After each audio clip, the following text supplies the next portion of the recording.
Hello सभी को नमस्ते। तो आज बात करने वाले हैं आई नेट एग्जाम यानी कि इंडियन नेवी एंट्रेंस टेस्ट, जिसमें हमारा नेवी एसएसआर का एग्जाम आ जाता है, नेवी मेडिकल असिस्टेंट का, नेवी एमआर वगैरह के एग्जाम आते हैं।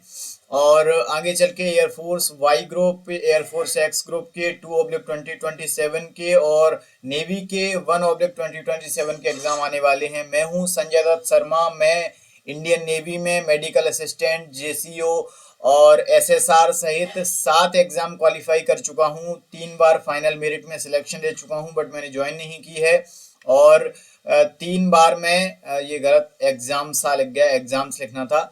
एयरफोर्स के एग्जाम यानी एक्स और वाई ग्रुप के क्रैक कर चुका हूं, तो मुझे इन एग्जाम का काफी एक्सपीरियंस है। तो उसी को लेकर के मैं आपको शेयर करूंगा। आज मैं 30 प्रश्न करवाने वाला हूं, जो कि एयरफोर्स 1/2020 सॉरी नेवी एसएसआर और मेडिकल असिस्टेंट 1/2027 के लिए काफी इंपॉर्टेंट रहेंगे। सबसे पहले तो एक बात जान लेनी हमें बहुत आवश्यक है, और वो बात ये है कि हमें लिमिटेड पढ़ना है। इसमें हमें कैसा पढ़ना है? लिमिटेड पढ़ना है। हमें इसमें बहुत ज़्यादा पढ़ने की ज़रूरत नहीं है, क्योंकि लिमिट्स का ध्यान रखना है। क्योंकि एक बात मुझे बहुत मतलब ज़्यादा अच्छी लगती है, जिसे मैं शेयर करता हूँ लोगों से, कि जहाँ हमें एक कहावत टाइप की है कि जहाँ हमें सुई से काम चलता है किसी चीज़ में। मान लीजिए कोई कपड़ा सिलना है तो वो सुई से सिला जाएगा। उसमें अगर हम तलवार ज़बरदस्ती उपयोग करेंगे तो वो किसी भी काम की नहीं रहेगी।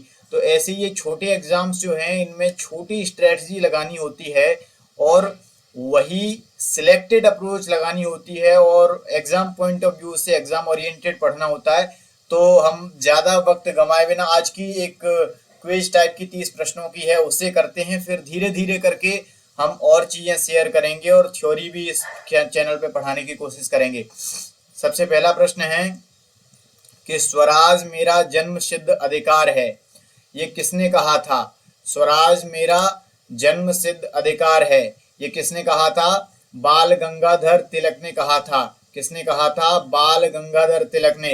लाला लाजपत राय जी जो थे, एक स्वतंत्रता सेनानी थे, जिनकी लाठियों से मार करके हत्या कर दी गई थी। सुभाष चंद्र बोस जी, सुभाष चंद्र बोस जी के बारे में भी हम बहुत सारे पॉइंट्स जानते हैं। ऐसे ही भगत सिंह, राजगुरु और सुखदेव, इन तीनों लोगों को एक साथ में फांसी की सजा दी गई थी।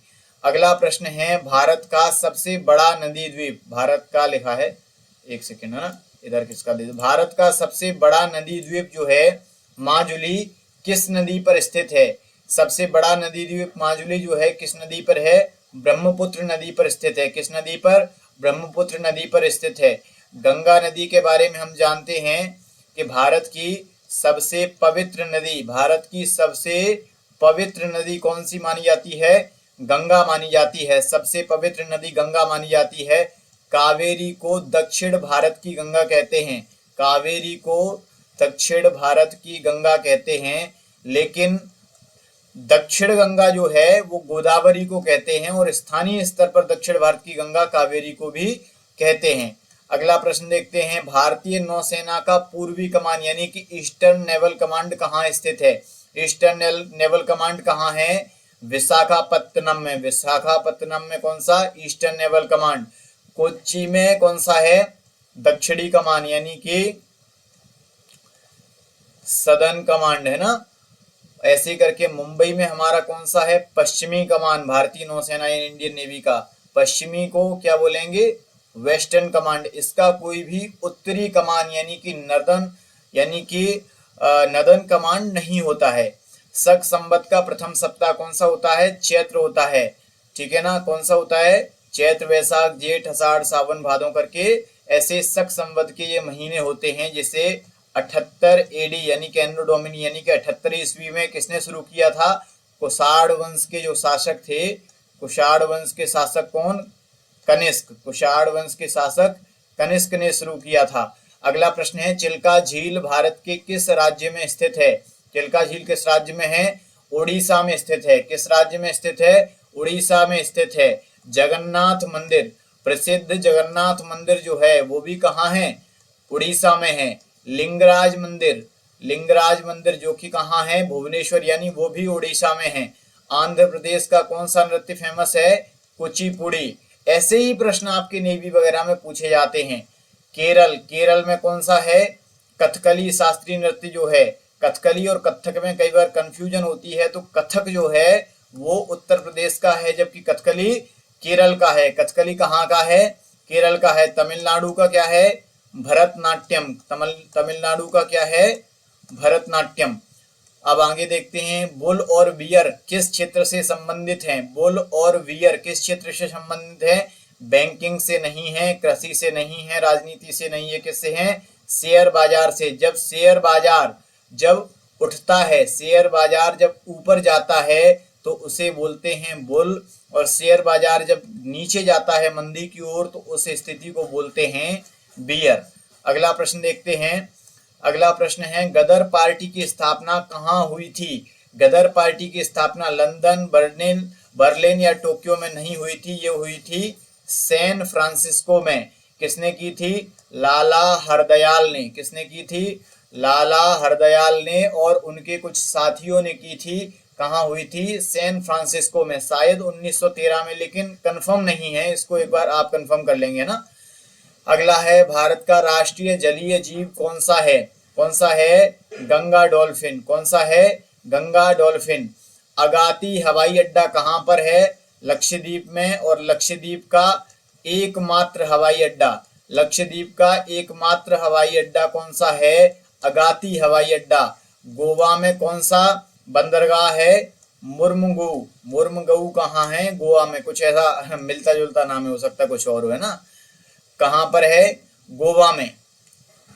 ये क्या है? बंदरगाह है गोवा में, जो मैंने बताया वो। अगला प्रश्न देखते हैं, विजय घाट किसका समाधि स्थल है? विजय घाट किसका समाधि स्थल है? लाल बहादुर शास्त्री का। किसका है? लाल बहादुर शास्त्री जी का। अगला है, थॉमस कप किस खेल से संबंधित है? थॉमस कप किससे है? बैडमिंटन से। बैडमिंटन में भी किससे? पुरुषों की बैडमिंटन से। पुरुषों के बैडमिंटन से। और महिलाओं के बैडमिंटन से, यानी कि महिलाओं के लिए बैडमिंटन से संबंधित कौन सा कप है? Uber cup. कौन सा है? Uber cup. फुटबॉल से संबंधित क्या है? संतोष ट्रॉफी। कौन सा है? कौन सी है? संतोष ट्रॉफी। टेनिस का कौन सा है? Davis cup. टेनिस के लिए कौन सा है? Davis cup. ऐसे ही करके अगला प्रश्न देखते हैं, भारत के प्रथम गवर्नर जनरल, वो भी भारतीय मूल के, कौन थे? कौन थे? लॉर्ड माउंटबेटन थे स्वतंत्र भारत के प्रथम गवर्नर जनरल, लेकिन वो भारतीय मूल के नहीं थे। सी राजगोपालाचारी, ये भारत के भारतीय मूल के प्रथम गवर्नर जनरल भी थे, साथ ही अंतिम भी यही थे, यानी कि एकमात्र यही थे, यानी कि एकमात्र यही थे। अगला प्रश्न देखते हैं, कावेरी नदी जल प्रपात किन दो राज्यों के बीच में है? कर्नाटक और तमिलनाडु के बीच। किन के बीच है? कर्नाटक और तमिलनाडु के बीच में। यहीं पे कुछ राज्यों का जिक्र है, तो महाराष्ट्र जो है, gateway of India, gateway of India कहाँ पर है? महाराष्ट्र में है। गेटवे ऑफ इंडिया कहाँ पर है? महाराष्ट्र में है। इंडियन नेवी की जो वेस्टर्न कमान है वो कहाँ है? महाराष्ट्र, यानी कि मुंबई में है। केरल में क्या है? केरल में कथकली। केरल में कौन सा शास्त्रीय नृत्य फेमस है? कथकली। आंध्र प्रदेश में कौन सा है? कुचिपुड़ी। आंध्र प्रदेश में कौन सा है? ऐसे ही कुचिपुड़ी। तो ये देखने हैं, सत्यमेव जयते का नारा किसने लोकप्रिय बनाया? लोकप्रिय बनाया किसने? मदन मोहन मालवीय जी ने। और ये नारा कहाँ से लिया गया है? मुंडकोपनिषद से। कौन से उपनिषद से? मुंडक उपनिषद से। बाल गंगाधर तिलक जी जो थे वो गरम दल के नेता थे। कौन थे? गरम दल के नेता थे। कौन थे? गरम दल के नेता थे। सरदार वल्लभ भाई पटेल जी, सरदार वल्लभ भाई पटेल जी की सबसे ऊंची प्रतिमा जो है वो कहाँ पर लगी है? गुजरात में लगी है। कहाँ पर लगी है? गुजरात में, जिसे स्टैच्यू ऑफ यूनिटी के नाम से जानते हैं। किसके नाम से जानते हैं? स्टैच्यू ऑफ यूनिटी के नाम से। महात्मा गांधी जी, इनके राजनीतिक गुरु कौन थे? गोपाल कृष्ण गोखले। कौन थे? गोपाल कृष्ण गोखले। कौन थे? गोपाल कृष्ण गोखले। महात्मा गांधी जी ने सविनय अवज्ञा आंदोलन चलाया था। सविनय अवज्ञा आंदोलन कब चलाया था? 1930 में। 1931 में क्या हुआ था? गांधी इरविन समझौता। क्या हुआ था? गांधी इरविन समझौता, जिसके बाद सविनय अवज्ञा आंदोलन को तोड़ दिया गया था। अगला क्वेश्चन है, जिम कॉर्बेट नेशनल पार्क कहाँ स्थित है? कहाँ पर है? उत्तराखंड में है और भारत का पहला नेशनल पार्क है, भारत का पहला राष्ट्रीय उद्यान है। कूलर बंद करना, अभी कूलर बंद करियो, 20 मिनट बाद चालू कर लियो। भारत का पहला राष्ट्रीय, अरे 20 मिनट के लिए बात कर लियो। भारत का पहला राष्ट्रीय उद्यान कौन सा है? उत्तराखंड का जिम कॉर्बेट नेशनल पार्क। इससे पहले हैली नेशनल पार्क के नाम से भी जाना जाता था। असम की राजधानी कहाँ है? दिसपुर। असम की राजधानी कहाँ है? दिसपुर। बिहू कहाँ फेमस है? बिहू जो है वो असम में फेमस है। बिहू कहाँ फेमस है? असम में फेमस है, ठीक है ना। और मध्य प्रदेश, मध्य प्रदेश में जैसे कान्हा किसली नेशनल पार्क है, मध्य प्रदेश में है। मोगली जहाँ पाया जाता था, पेंच नेशनल पार्क, वो मध्य प्रदेश में है। उत्तर प्रदेश का नृत्य कौन सा है? कथक। उत्तर प्रदेश का कौन सा है शास्त्रीय नृत्य? कथक, ठीक है। अगला देखते हैं। अब इंग्लिश के क्वेश्चन है, he is honest man. He is an honest man. He is an honest man. He is an honest man. Symptom, synonym of abandon. Abandon का मतलब होता है रोकना। अबंडन का मतलब क्या होता है? रोकना, बाधा उत्पन्न करना। अडॉप्ट का मतलब क्या हो जाएगा? अडॉप्ट का मतलब हो जाएगा गोद लेना या अपनाना। सपोर्ट का मतलब सहायता करना। कीप का मतलब रखना। फोरसेक का भी मतलब होता है रोकना, इसलिए राइट ऑप्शन हो जाएगा फोरसेक। पैसिव वॉइस में बदलना है, who wrote this book. Who wrote this book, है ना। तो इसमें बाई हु ये तो हो ही नहीं सकता। Who was this book written? इसका कोई सेंस ही नहीं बन रहा। By whom से शुरू होगा। By whom was this book written? By whom this book was written? तो पैसिव वॉइस में बदलना है तो हमें इसको सिंपल टेंस तो करेंगे नहीं, क्योंकि ये आगे भी जाकर के इंट्रोगेटिव ही रहेगा पैसिव वॉइस में भी। तो जो was हेल्पिंग वर्ब है वो दिस से पहले आ जाएगी, यानी कि option number B is the correct, है ना। कई बार इनमें डायरेक्ट, इनडायरेक्ट और पैसिव के रूल्स में कंफ्यूजन हो जाती है, तो ये गलत हो जाता है। Neither of the two boys was present हो जाएगा, क्योंकि नीदर, इधर ये सब होते हैं तो इनके साथ में सिंगुलर वर्ब का यूज करते हैं। अगला है एंटोनेम ऑफ रिजिड। रिजिड का मतलब क्या होता है? कठोर या हार्ड। तो हार्ड तो क्या हो जाएगा? सिनोनिम हो जाएगा फर्म। इसका भी मतलब होता है कठोर। स्ट्रॉन्ग भी कठोर होता है। तो फ्लेक्सिबल यानी लचीला, ये इसका सही आंसर हो जाएगा। अगला है करेक्टली स्पेल्ड वर्ड।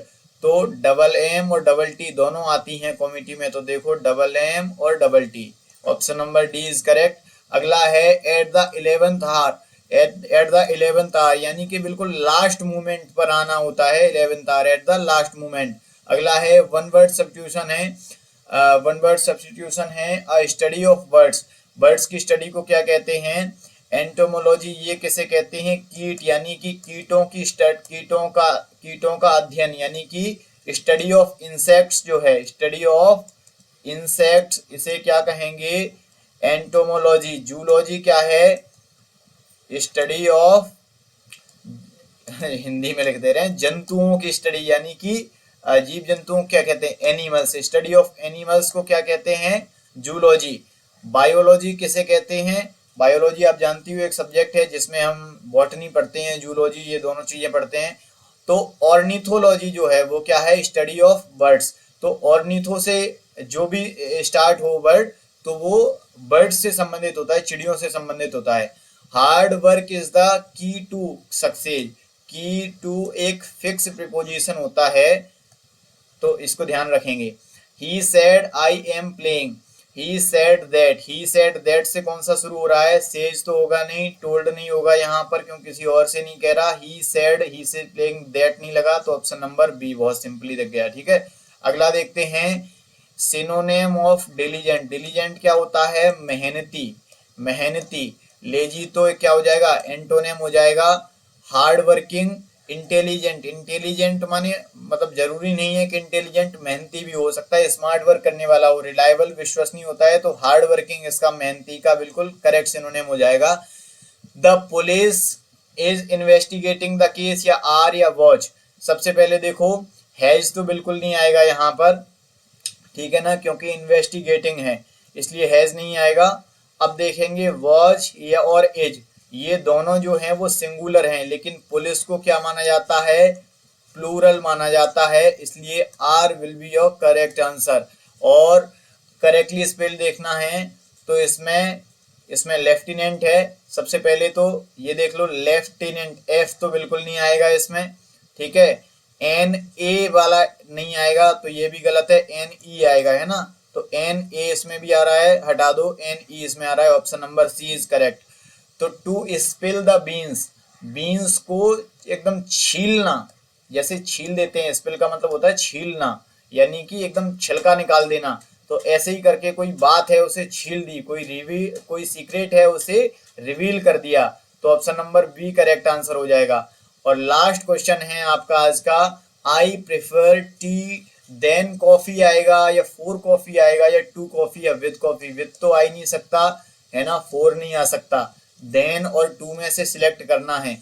ऐसी कंडीशन में हमेशा जहां प्रेफर लिखा हो, है ना, या फिर सीनियर हो या जूनियर हो, तो इन सब में फिक्स प्रीपोजिशन टू लगता है। ये क्या है, एक फिक्स प्रीपोजिशन है इन कंडीशन की।